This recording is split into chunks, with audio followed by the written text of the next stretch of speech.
ఇప్పటి వరకు అనుకోలేదు, కానీ ఇప్పుడు చెప్తున్నా, తెలంగాణలో కూడా జనసేన ఉంటుంది, పోటీ చేస్తుంది. ఎవరేం చేస్తారో చూస్తా అంటూ పవన్ కళ్యాణ్ తెలంగాణలో పొలిటికల్ బాంబ్ పేల్చారు. తమ పార్టీ సభకు అనుమతి ఇవ్వకపోవడంతో మీడియా సమావేశాన్ని నిర్వహించిన ఆయన తెలంగాణలో సమావేశాలు పెట్టొద్దన్న కాంగ్రెస్ నేతలకు చురకలంటించారు. ప్రాంతీయవాదంతో దేశాన్ని విచ్ఛిన్నం చేయడం ఉగ్రవాదం కంటే పెద్ద ముప్పు అన్నారు. ఇంకెన్నాళ్లు ఆంధ్ర వాళ్లపై విమర్శలు చేస్తారని ప్రశ్నించారు. నాకు ఈ మధ్యన వస్తావంటే నువ్వు హైదరాబాద్లోకి ఎలా అడుగు పెడతావు, నీకు హైదరాబాద్లో ఏం పని, ఇది నేను ప్రత్యేకించి చెప్తా ఉన్నా. మీరెవరైనా నన్ను బెదిరించడానికి, బెదిరించే వాళ్ళ మీ అయ్యే జాగీరా తెలంగాణ. నాకు నిజంగా తెలంగాణ అద్భుతంగా ఉండాలి, యువతకు అద్భుతమైన అవకాశాలు రావాలని కోరుకుంటాను తప్ప నాకు ఇక్కడ కొత్తగా బావుకునేది లేదు, ఏమీ లేదు. బెదిరించే వాళ్ళందరికీ ఒకటే చెప్తున్నాయి. నా ఇంటి ముందు ఎందుకు పెట్టారంటే ఎవరన్నా దాడి చేయాలంటే సంతోషంగా ఇదే నా ఇంటి అడ్రస్, అది మీకు తెలియదు.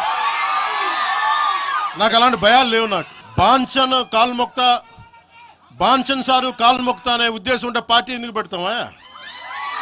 అంత భయపడేవాళ్ళంత పార్టీ పెడతామా? అండంగా అడుగుతున్నా, హక్కుగా అడుగుతున్నా, బండి కొనివరా అంటే 3 రోజుల్లోనో 2 రోజుల్లోనో బండి కొనిచ్చాను నేను ఆయనకి. మీకేం తెలుసు? మీరేం మాట్లాడతారు గద్దర్ గారి గురించి? బతుకున్నప్పుడు ఆయనకి ఏం చేశారు మీరందరూ?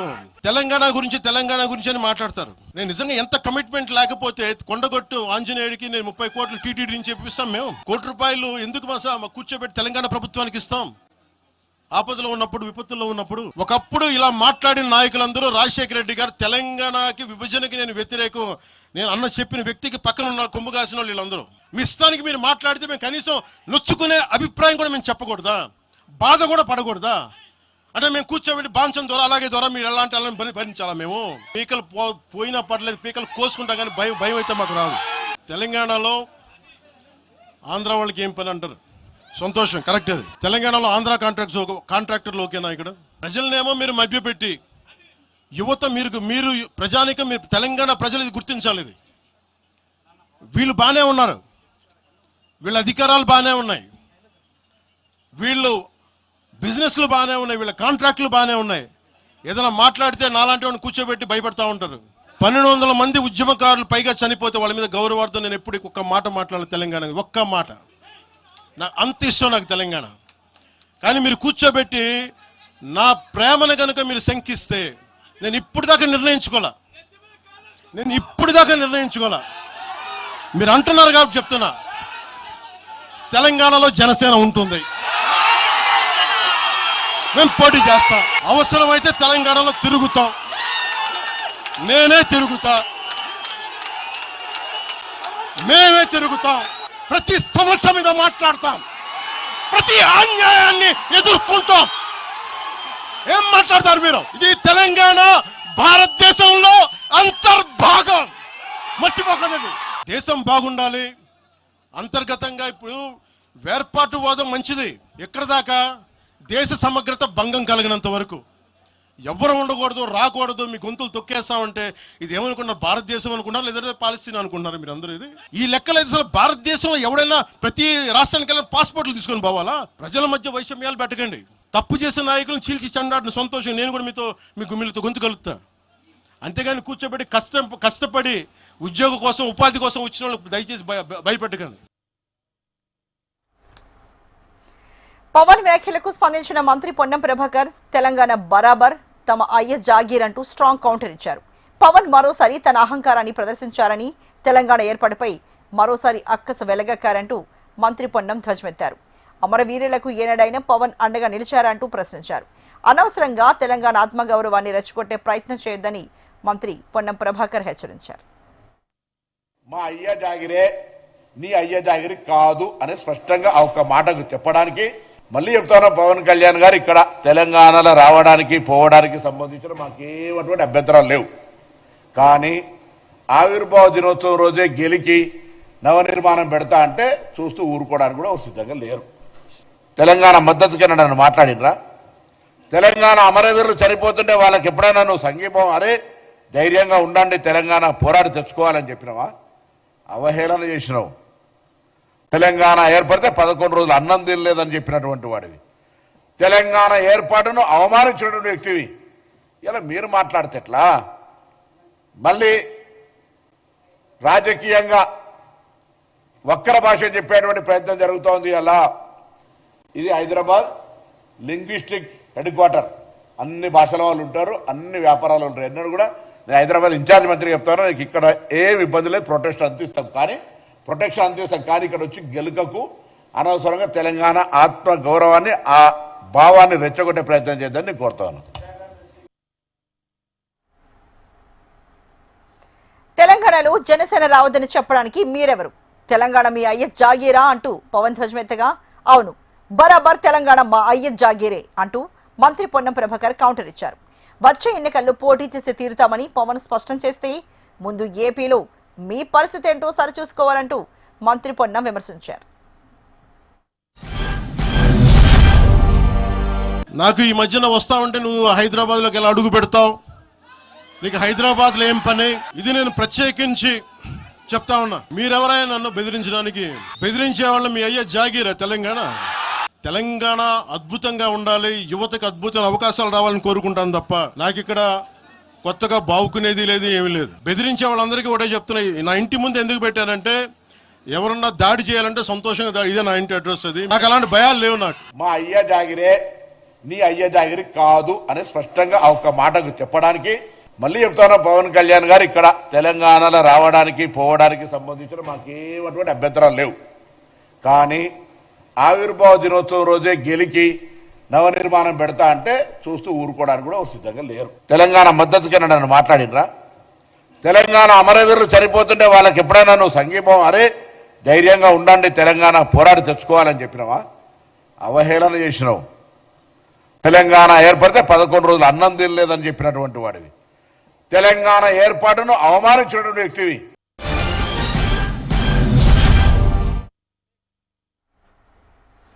జనసేన అధినేత AP deputy CM Pawan Kalyan పై తెలంగాణ పీసీసీ చీఫ్ మహేష్ కుమార్ గౌడ్ తీవ్ర స్థాయిలో విరుచుకుపడ్డారు. పవన్ కళ్యాణ్ ను సినిమా యాక్టర్ గానే చూస్తామన్నారు. పవన్ కళ్యాణ్ ఆంధ్ర ప్రాంత వ్యక్తి, ఆయనకు తెలంగాణతో ఏం సంబంధమని ప్రశ్నించారు. తెలంగాణలో పవన్ కళ్యాణ్ పార్టీకి స్కోప్ లేదన్నారు. ఆంజనేయ స్వామి మీద ఉన్న భక్తితో కొండగట్టుకు ఆర్థిక సాయం చేశారన్నారు. పవన్ కళ్యాణ్ తో బీజేపీ తెలంగాణలో ట్రయల్ రన్ చేయాలని చూస్తోందని విమర్శించారు. దమ్ముంటే మహారాష్ట్ర సీఎంతో బండి సంజయ్ అపాయింట్మెంట్ ఇప్పించాలన్నారు. తుమ్మిడిహట్టి ప్రాజెక్టును నిర్మించి తీరుతామని స్పష్టం చేశారు. 10 ఏళ్లు అధికారంలో ఉన్న కవిత ప్రొఫెసర్ జయశంకర్ విగ్రహం ఎందుకు పెట్టలేదని ప్రశ్నించారు. పవన్ కళ్యాణ్ ఆంధ్ర ప్రాంత నాయకుడు. ఆయనని మేము ఒక కళాకారుగానే చూస్తాం, ఒక సినిమా యాక్టర్గానే చూస్తాం, సినిమా యాక్టర్గానే గౌరవిస్తాం. ఆయన ఇక్కడొచ్చి రాజకీయాలు చేయాలంటే తెలంగాణ ప్రజలు ఆయన ఎందుకు నమ్ముతారు? ఆంధ్ర ప్రాంతం నాయకుడు, ఆంధ్ర మూలాలు నాటి నాయకుడు. తెలంగాణలో పార్టీ పెడితే తెలంగాణకు న్యాయం చేయగలుగుతాడా? ఆంధ్ర ప్రాంతం వారు వచ్చి తెలంగాణలో పార్టీ పెట్టి తెలంగాణకి ఏం న్యాయం చేస్తారు? పవన్ కళ్యాణ్ని ఒక ఆర్టిస్ట్గా, ఒక మంచి హీరోగానే గౌరవిస్తాం. కొండగట్టు ఆంజనేయ స్వామి అందరికీ ఆరాధ్యం. ఆయన కూడా నమ్ముకున్న దేవుడు.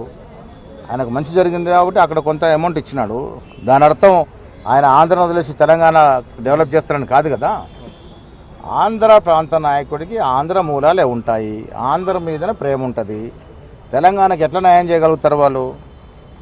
వారు పార్టీ పెట్టినా ప్రజాస్వామ్యంలో ఎవరైనా పార్టీ పెట్టుకోవచ్చు. పెట్టినంత మాత్రం ప్రజలు విశ్వసిస్తారని నేను అనుకోవట్లేదు. AP deputy CM Pawan Kalyan వ్యాఖ్యలపై మాజీ మంత్రి బీఆర్ఎస్ నేత జగదీష్ రెడ్డి స్పందించారు. పవన్ వ్యాఖ్యలు అర్ధరహితంగా ఉన్నాయన్నారు. తెలివి తక్కువ మాటలు మాట్లాడడం మంచిది కాదన్నారు. కాంగ్రెస్ పార్టీ జనసేన కలిసి ప్రజా సమస్యలను పక్కదారి పట్టించి తెలంగాణ ప్రజలను మోసం చేస్తున్నారని విమర్శించారు. మ్యాచ్ ఫిక్సింగ్ చేసుకుని డ్రామాలు ఆడుతున్నారంటూ మండిపడ్డారు. మోడీ రాసిచ్చిన స్క్రిప్ట్ పవన్ కళ్యాణ్ చదివారంటూ జగదీష్ రెడ్డి ఆరోపించారు. పవన్ మాటలు ఇంకా ఇమ్మెచ్యూర్గానే ఉంటున్నాయి. లేని దాంట్లో గాల్లో శూన్యంలో ఏదో ఊహించుకొని ఏదో మాట్లాడేసేసి ఆయనను ఎవరో ఏదో అన్నాడని చెప్పి ఎవరో ఏదో మాట్లాడితే అనామకులు ఎవరి గురించి మాట్లాడుతున్నాడో చెప్పాలి. ఆయన మొత్తం తెలంగాణ ప్రజలకు వ్యతిరేకంగా మాట్లాడినట్టు మాట్లాడి ఈ తెలివి తక్కువ మాటలు మాట్లాడడం మంచిది కాదు. సినిమా డైలాగులు మాట్లాడి ఇష్టం వచ్చినట్టు రేపు పాకిస్తాన్ పోతాం, నిజంగానే పాకిస్తాన్లో ఉండవలసిన మనిషి ఉన్నట్టున్నాడు. ఆ మాటలు అర్థం లేకుండా నీ గురించి ఎవరు మాట్లాడితే వాని గురించి మాట్లాడు. తెలంగాణ ప్రజలు మీకు బోవ పెట్టారు, తెలంగాణ ప్రజలే మిమ్మల్ని జాదిండ్రు. ఇవాళ మీ పెరుగుదలలో, మీ ఎదుగుదలలో ప్రతి ఇంచు తెలంగాణ ప్రజల దయ, తెలంగాణ ప్రజల దాక్షిణ్యం. తెలంగాణ వ్యవహారాల్లో ఆంధ్ర పాలకుల జోక్యాన్ని సహించబోమన్నారు తెలంగాణ జనసమితి అధ్యక్షులు ప్రొఫెసర్ కోదండరాం. ఏదో ఒక రకంగా తెలంగాణపై పెత్తనం చెలాయించాలని ఆంధ్ర పాలకులు చూడడాన్ని వ్యతిరేకించారన్నారు. అయితే నాగేశ్వర వ్యాఖ్యలపై వ్యతిరేకత ఉంటే అది చెప్పకుండా రాష్ట్రంపై వ్యాఖ్యలు చేయడం తగదని హితవు పలికారు. తెలంగాణ రాష్ట్ర అవతరణ దినోత్సవాన్ని పురస్కరించుకుని నాంపల్లిలోని తెలంగాణ జనసమితి రాష్ట్ర కార్యాలయంలో జాతీయ పతాకాన్ని ఆవిష్కరించారు. తెలంగాణ ఉద్యమంలో ప్రాణాలు అర్పించిన అమరవీరులకు నివాళులర్పించారు. 6 దశాబ్దాల పోరాటం, వేలాది అమరుల త్యాగఫలంతో రాష్ట్రం వచ్చిందని, రాష్ట్ర అభివృద్ధికి కూడా ప్రజల భాగస్వామ్యం తప్పనిసరని అన్నారు. అనేక మంది త్యాగాల పునాదుల మీద ఏర్పడ్డటువంటి రాష్ట్రం ఇది. ఊరికే రాలేదు. సకల జనులు ఏకమై కొట్లాడితే వచ్చినటువంటి రాష్ట్రం ఇది. తెలంగాణపై ఆంధ్ర పాలకుల పెత్తనాన్ని మాత్రమే మనం వ్యతిరేకించినాం. ఆ పెత్తనాన్ని నిరసించడం, ఈసడించుకున్నాం. ఇవాళ మనలో చాలామందికి ఒక అభిప్రాయం ఏమున్నదంటే ఇంకా మన పాత్ర అయిపోయింది అని. మన పాత్ర అయిపోలేదు. తెలంగాణ రాష్ట్ర సాధనలో ప్రజలు ఎట్లయితే కీలకమైన పాత్ర పోషించారో ఈ తెలంగాణ ప్రాంత వికాసంలో కూడా వాళ్లకు ప్రధానమైన పాత్ర ఉంటుంది. కొట్లాడి తెచ్చింది ఒకే వ్యక్తి. ఆ ఒక వ్యక్తికి తెలంగాణ గురించి తెలుసు. మీరెవరు మాట్లాడవలసిన అవసరం లేదు. ఎవరు పోరాట స్ఫూర్తికి తెలంగాణ ప్రతీకని ప్రధాని నరేంద్ర మోడీ సోషల్ మీడియా వేదికగా అభినందించారు. తెలంగాణ రాష్ట్ర ఆవిర్భావ దినోత్సవాన్ని పురస్కరించుకుని నరేంద్ర మోడీ ప్రత్యేక శుభాకాంక్షలు తెలిపారు. మోడీ తెలుగులో ట్వీట్ చేయడం విశేషంగా ఆకట్టుకుంది. వికసిత భారత లక్ష్య సాధనలో భాగంగా తెలంగాణ అభివృద్ధికి కేంద్ర ప్రభుత్వం సంపూర్ణంగా సహకరిస్తుందని ప్రధాని స్పష్టం చేశారు. తెలంగాణ ప్రజల సృజనాత్మకతను, వ్యాపార నైపుణ్యాలను అభినందించారు. ధైర్యానికి, సంకల్పానికి, పోరాట స్ఫూర్తికి ప్రత్యేకంగా నిలిచిన గొప్ప చరిత్ర, వైభవోపేతమైన సంస్కృతిని కలిగిన రాష్ట్రం తెలంగాణని ప్రధాని కొనియాడారు. తెలంగాణ ప్రజలకు మంచి ఆరోగ్యం, సుఖ సంతోషాలు, విజయాలు కలగాలని ప్రార్థించారు ప్రధాని. Welcome back. సంక్షేమం, అభివృద్ధికి సమ ప్రాధాన్యతనిస్తున్నామని సీఎం రేవంత్ రెడ్డి స్పష్టం చేశారు. పాలకులం కాదు, సేవకులుగా పనిచేస్తున్నామన్నారు. తెలంగాణ విజన్ 2047 లక్ష్యాన్ని సాధించే దిశగా ముందుకు వెళ్తున్నామని చెప్పారు. ఈ నెలలోనే ఉద్యోగ నోటిఫికేషన్లు విడుదల చేస్తామని హామీనిచ్చారు. ఈ ఆర్థిక సంవత్సరంలో 4,50,000 ఇళ్లు మంజూరు చేశామన్నారు రేవంత్ రెడ్డి. ఎవరెన్ని విమర్శలు చేసినా, ఎన్ని కుట్రలు చేసినా ప్రజలు మాకు అండగా నిలబడడం ఎనలేని శక్తిని ఇచ్చింది. ప్రజా సంక్షేమం పట్ల, రాష్ట్ర అభివృద్ధి పట్ల మా బాధ్యతను మరింత పెంచింది. రైతులు, యువత, ఆడబిడ్డల ఆకాంక్షలు, ఎస్సీ, ఎస్టీ, బీసీ, మైనారిటీ, అగ్రవర్ణ పేద వర్గాల సామాజిక న్యాయం, సమగ్ర అభివృద్ధి సాధన కోసం పలు విధాన నిర్ణయాలు తీసుకుంటూ, కార్యాచరణ చేసుకుంటూ 2.5 ఏళ్లుగా నిరంతరం శ్రమిస్తున్నాం.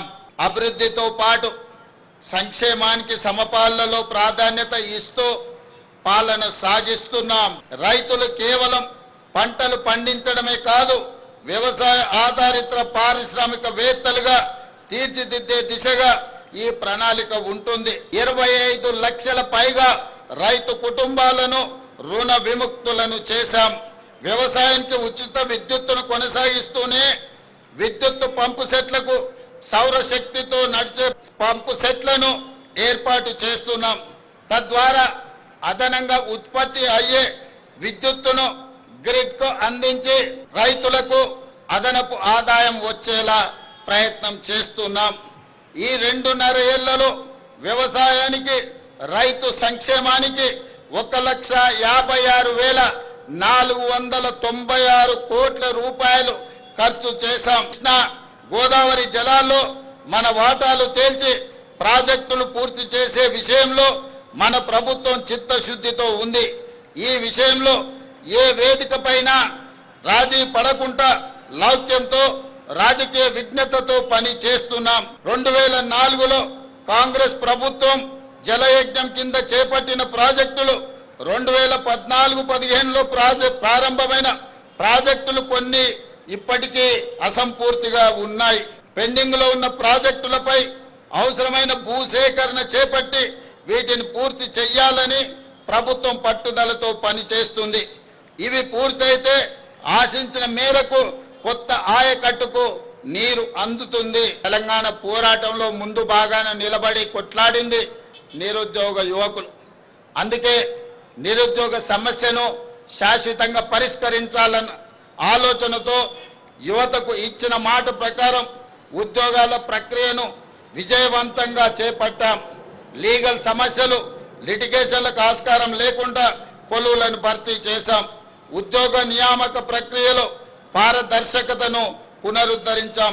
తెలంగాణ పబ్లిక్ సర్వీస్ కమిషన్తో పాటు ఇతర నియామక బోర్డులను పూర్తిగా సంస్కరించుకున్నాం. గ్రూప్ 1, గ్రూప్ 2, గ్రూప్ 3, గ్రూప్ 4తో పాటు మెగా డిఎస్సి వైద్య ఆరోగ్య శాఖలో వరుసగా నియామకాలను చేపట్టాం. మొదటి విడత 22,500 కోట్ల రూపాయలు కేటాయించి 4,50,000 ఇందిరమ్మ ఇళ్లను మంజూరు చేశాం. గత ఫిబ్రవరిలో ఈ పథకాన్ని ప్రారంభించుకున్నాం. కేవలం 13 నెలల కాలంలోనే రాష్ట్రంలో 1,20,000 ఇండ్లను పూర్తి చేసుకొని ఆదిలాబాద్ జిల్లా నుంచి రాష్ట్రం నలుమూలల ప్రారంభోత్సవం చేసుకున్నాం. మరొక 1,00,000 ఇండ్లు సెప్టెంబర్ నెల లోపల పూర్తి చేసుకొని సెప్టెంబర్ వరకు 2,20,000 ఇండ్లను పేదలకు అంకితం చేయడం ద్వారా పేదలను ఇంటి యజమానులుగా చేసి ఆత్మ గౌరవంతో బ్రతికే విధంగా ఈనాడు రాష్ట్ర ప్రభుత్వం ప్రయత్నం చేస్తుంది. అదే విధంగా కొత్తగా ఇంకొక 2.5 లక్షల ఇండ్లను ఇల్లు రాని పేదలకు కేటాయించాలని ప్రభుత్వం నిర్ణయం తీసుకున్నదని తెలియజేయడానికి నేను సంతోషపడుతున్నాను. రాష్ట్ర వ్యాప్తంగా 15,12,000 కొత్త రేషన్ కార్డులను జారీ చేశాం. ప్రస్తుతం రేషన్ కార్డులో 19,44,000 కొత్త సభ్యులను చేర్చడం జరిగింది. తద్వారా రాష్ట్రంలో 3,38,000 మంది ఈ రోజు సన్న బియ్యం భోజనం చేయగలిగే పరిస్థితులు కల్పించాం. ఖమ్మం జిల్లాలో తెలంగాణ రాష్ట్ర ఆవిర్భావ దినోత్సవ వేడుకలు ఘనంగా జరిగాయి. పోలీస్ పరేడ్ గ్రౌండ్లోని వేడుకలను డిప్యూటీ సీఎం భట్టి విక్రమార్క హాజరయ్యారు. పోలీస్ గౌరవ వందనాన్ని స్వీకరించారు. ఈ సందర్భంగా రాష్ట్ర సాధన ఉద్యమాన్ని గుర్తు చేసుకున్నారు. పోరాడి సాధించుకున్న తెలంగాణ నేడు అన్ని రంగాల్లో అభివృద్ధి సాధిస్తోంది.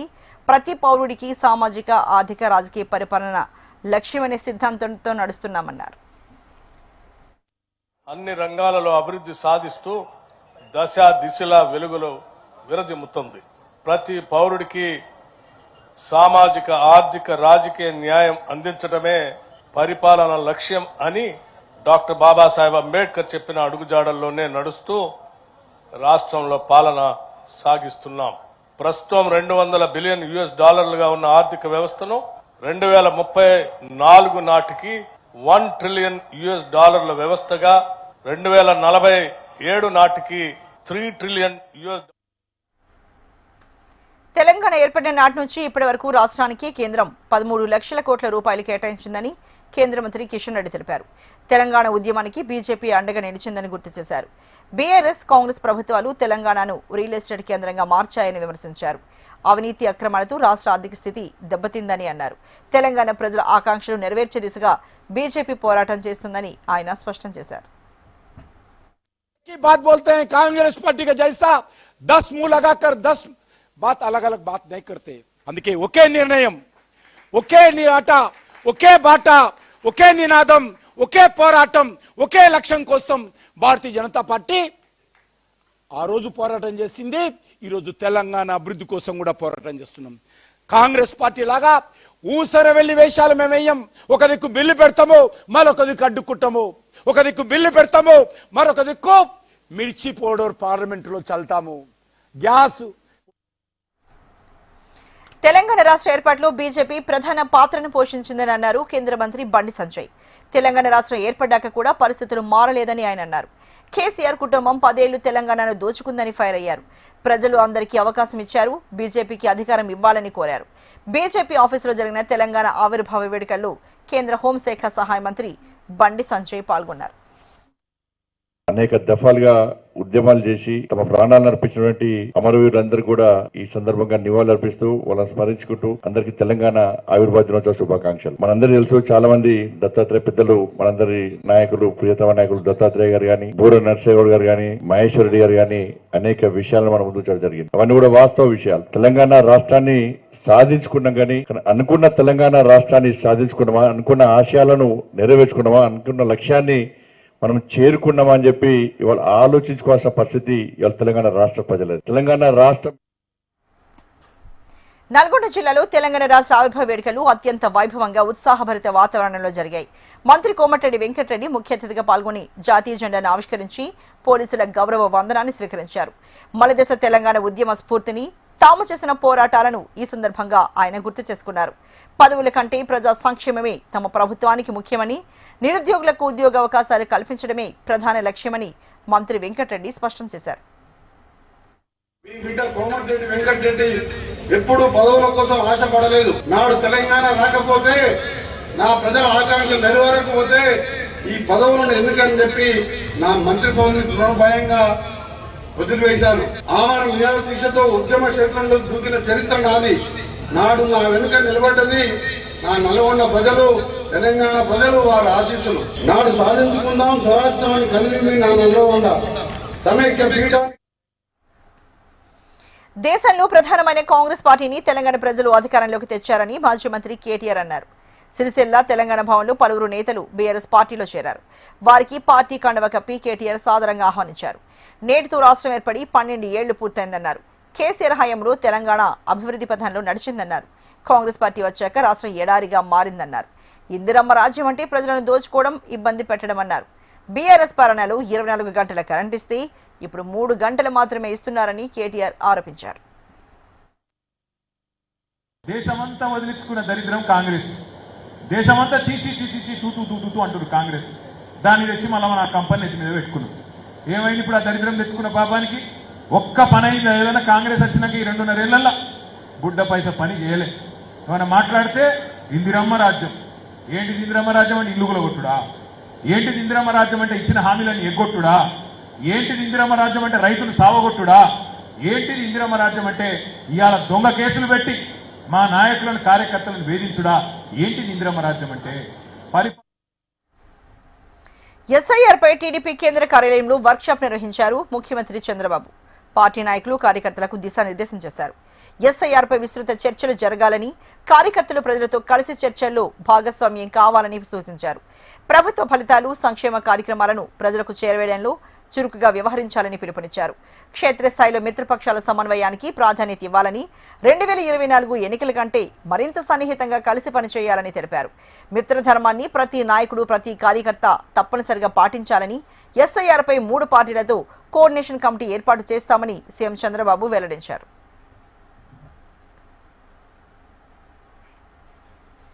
రాజధాని పేరుతో స్కామ్లు జరుగుతున్నాయన్నారు మాజీ సీఎం జగన్. తనను కలిసిన పెనుమాక, ఉండవల్లి రైతులతో ఆయన సమావేశమయ్యారు. భూసేకరణ నోటిఫికేషన్పై తమకు అధికారులు సమాచారాన్ని ఇవ్వలేదని జగన్కు వివరించారు. ఇప్పటికే రైతుల నుంచి 50,000 ఎకరాలు తీసుకున్నారని, మళ్లీ 50,000 ఎకరాలు కావాలంటున్నారని కూటమి ప్రభుత్వంపై జగన్ మండిపడ్డారు. రైతుల పక్షపాత ప్రభుత్వం ముందే చెప్పి మావిగన్ అని చెప్పి రెండో ఆలోచన కూడా చెప్పిన. అసలు ఈ పద్ధతి ప్రకారం పోతే అసలు ఏ రాజధాని రాష్ట్రానికి ఇప్పుడు కాదు, ఇంకో 30 ఏళ్ల తర్వాత కూడా రాజధాని ఈ రాష్ట్రానికి రాజధాని లేకుండానే ఉంటుంది తప్ప రాజధాని అనేది ఉండదు. మావిగన్ అనేది రాజధానిగా భావించి అక్కడికి మనం యాక్సెప్ట్ చేస్తే తప్ప అప్పుడు ఏమైందంటే ఆ కారిడార్ రాజధాని ఆటోమేటిక్లీ ఈ రోజే కృష్ణ అయిపోతుంది. ఆ పక్క ఈ పక్క నేషనల్ హైవేకి ఈ పక్క ఆ పక్క అదే రాజధాని. రాజధాని అంటే ఏంది? రాజధాని అంటే ఏందనేది వీళ్ళకి ఫస్ట్ అర్థం కావడం. ఆడ ఎయిర్పోర్ట్ కడతానంటాడు. ఇటు ఉంది కదా స్వామి ఎయిర్పోర్ట్ అంటాను. ఆడ నీకు ఆడ పోర్ట్ లేదు, సీ పోర్ట్ లేదు. ఇటు ఉంది కదా నేను సీ పోర్టు అని చెప్పి మచిలీపట్నం అని చెప్తాను. రేపు సాయంత్రం 4:05 కర్ణాటక సీఎం ప్రమాణ స్వీకారానికి ముహూర్తం ఖరారైంది. కాంగ్రెస్ పార్టీ సీనియర్ నేత డీకే శివకుమార్ ముఖ్యమంత్రిగా ప్రమాణ స్వీకారం చేయబోతున్నారు. బెంగళూరులోని లోక్ భవన్లో జరగబోతున్న ప్రమాణ స్వీకార కార్యక్రమం కోసం ఏర్పాట్లు శరవేగంగా సాగుతున్నాయి. ఈ కార్యక్రమంలో రాహుల్ గాంధీతో పాటు సీనియర్ నేతలు పాల్గొనబోతున్నారు. కేబినెట్ విస్తరణ 2 విడతలుగా జరగనుంది. బుధవారం మొదటి విడత కేబినెట్ విస్తరణ ఉంటుంది. డీకే శివకుమార్తో పాటు 10 నుంచి 12 మంది ఎమ్మెల్యేలు మంత్రులుగా ప్రమాణం చేయనున్నారు. తమిళనాడు సింగం అన్నామలై బీజేపీకి రాజీనామా చేశారు. 6 ఏళ్లు పార్టీలో కీలక పాత్ర పోషించి తమిళనాడులో కాషాయ దళాన్ని విస్తరించిన అన్నామలై పార్టీలోని అన్ని పదవుల నుంచి తప్పుకుంటున్నట్లు ప్రకటించారు. ఈ మేరకు బీజేపీ చీఫ్ నితిన్ నబీన్కు 5 పేజీల రాజీనామా లేఖ పంపారు. అయితే అన్నామలై రాజీనామా సమర్పించినప్పటికీ ఆయన పార్టీని వీడుతారా లేదా అన్నదానిపై స్పష్టత లేదు. జాతీయ పార్టీ పెద్దలు నితిన్ నబీన్, అమిత్ షా, సెక్రటరీ సంతోష్ అన్నామలైతో సమావేశమై రాజీనామాని విరమించుకోవాలని సూచించారు. ఇప్పటికే రాజ్యసభ ఎంపీగా అవకాశం కల్పిస్తామని బీజేపీ అధిష్టానం హామీ కూడా ఇచ్చింది. అయితే అన్నామలై రేపటి వరకు ఢిల్లీలోనే ఉండనున్న నేపథ్యంలో రాజీనామాపై రేపు సాయంత్రం క్లారిటీ వచ్చే అవకాశాలు కనిపిస్తున్నాయి. పశ్చిమ బంగాల్లో ప్రతిపక్ష టీఎంసీ ధర్నాకు దిగింది. తమ పార్టీ నేతలు అభిషేక్ బెనర్జీ, కళ్యాణ్ బెనర్జీలపై దాడిని నిరసిస్తూ ఒకరోజు ధర్నాకు టీఎంపీ అధినేత్రి మమతా బెనర్జీ పిలుపునిచ్చారు. ఈ కార్యక్రమం కోసం రాణి రష్ మోని అవెన్యూ దగ్గర అనుమతి కోరారు. అయితే పోలీసులు అనుమతి నిరాకరించడంతో పర్మిషన్ లేకున్నా ఆందోళన కొనసాగుతుందని తేల్చి చెప్పారు. అయితే పోలీసులు ధరంతల బస్టాప్ దగ్గర ధర్నా చేసేందుకు అనుమతి ఇచ్చారు. పార్టీ సీనియర్ నేతలతో కలిసి బస్టాప్లోనే ధర్నా చేసిన మమతా బెనర్జీ బెంగాల్లో బీజేపీ ప్రభుత్వం నియంతలా మారిందని మండిపడ్డారు. కక్షపూరితంగా టీఎంసీ నేతలను టార్గెట్ చేసి దాడులు చేస్తున్నారని అన్నారు. సీఎం సువేందు పాలనలో ప్రజలు భయాందోళనలో ఉన్నారని ఆరోపించారు.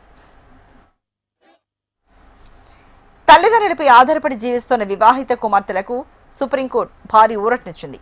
ప్రభుత్వ ఉద్యోగులు సర్వీసులో ఉండగా మరణిస్తే వారి స్థానంలో ఇచ్చే కారుణ్య నియామకాలకు వివాహిత కుమార్తెలు కూడా అర్హులేనని కోర్టు సంచలన తీర్పునిచ్చింది. కేవలం పెళ్లి అయిందనే కారణంతో మహిళల హక్కులను కాలరాయలేరని న్యాయస్థానం స్పష్టం చేసింది. కాగా ఉద్యోగంలో ఉండగా తల్లిదండ్రులు మరణిస్తే ఆ కుటుంబానికి తక్షణ ఆర్థిక భరోసా అందించేందుకు కారుణ్య నియామకాల పథకాన్ని ప్రవేశపెట్టారు. అయితే అనేక ప్రభుత్వ నిబంధనలు కేవలం కుమారులు లేదా అవివాహిత కుమార్తెలకు మాత్రమే ఈ అవకాశాన్ని కల్పిస్తూ పెళ్లైన కుమార్తెలను మినహాయిస్తున్నారు. తాజాగా దీనిపై సుప్రీంకోర్టు తీవ్ర అభ్యంతరాన్ని వ్యక్తం చేసింది.